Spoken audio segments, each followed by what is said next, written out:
going right here. That's right, Mike. Obviously, Republicans were surprisingly very confident, at least in public, about their chances of taking back the House of Representatives.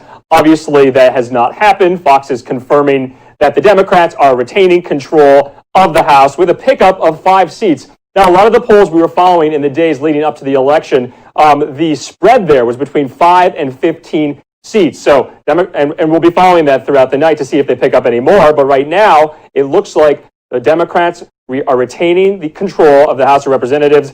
Speaker Nancy Pelosi will retain her speakership. It'll be interesting to see come January of next year if there will be this kind of insurgency amongst the younger set of Democrats in the House to kind of form and foment a challenge to Speaker Pelosi's leadership. Also, I just wanted to touch on the fact that, as you remember, in 2018, Mike, Democrats picked up 40 seats. I think it was the largest vote gain amongst one party in like 40 years. So they retook control of the House in 2018, and they're keeping it now in 2020. Mike? Yeah, that is something to see. And like you said, it's going to be interesting to see if Speaker of the House, Nancy Pelosi, will still be voted in for Speaker, or if she's going to give it up to maybe the younger generation. That's right, Mike. You remember in 2018, there was a small effort to challenge her role as Speaker. It failed ultimately. So it'll be interesting to see now going forward in these next few months. And Speaker Pelosi is in her 80s. She's one of the most powerful women in the nation's capital. But does she have it in her, really, to go for another 2 or 4 or 6 years in the speakership?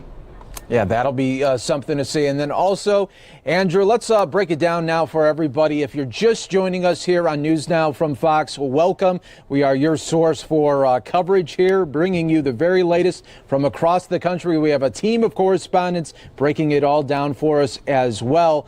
But we are waiting for, Andrew, some big moments that will be coming. Florida, too close to call still. North Carolina, those are some states. And, of course, Ohio, that a lot of people want to know about coming up here in just moments.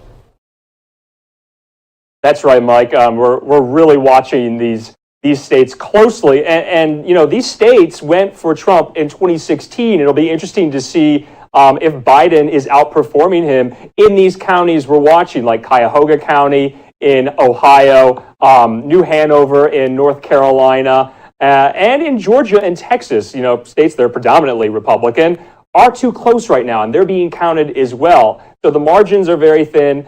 It would be one for the history books, like I said earlier, if Democrats took control of both Georgia and Texas on this one night. Yeah, that'll be a history really in the making there. Can you believe it? It wouldn't be since Bill Clinton for Georgia there. So that would be history in the making, no doubt about it. Also, Arizona we're looking at, too, where it could go either way. And that hasn't gone blue since Bill Clinton taking that in the 90s. That's right. I believe Arizona last went blue in 96 for Bill Clinton. Obviously, a large political legacy amongst Republicans here in Arizona. I'm thinking John McCain. I'm thinking Barry Goldwater from the 60s. So it'll be interesting to see if Arizona flips. Now, remember, in 2016, we saw Nevada flip, obviously Arizona's neighbor, and that was a little unexpected. It went for Hillary. It also picked up a Democratic Senate seat with retiring Senator Harry Reid at the time. And so we're seeing Arizona kind of trend like Nevada. And so it'll be interesting to see that as well.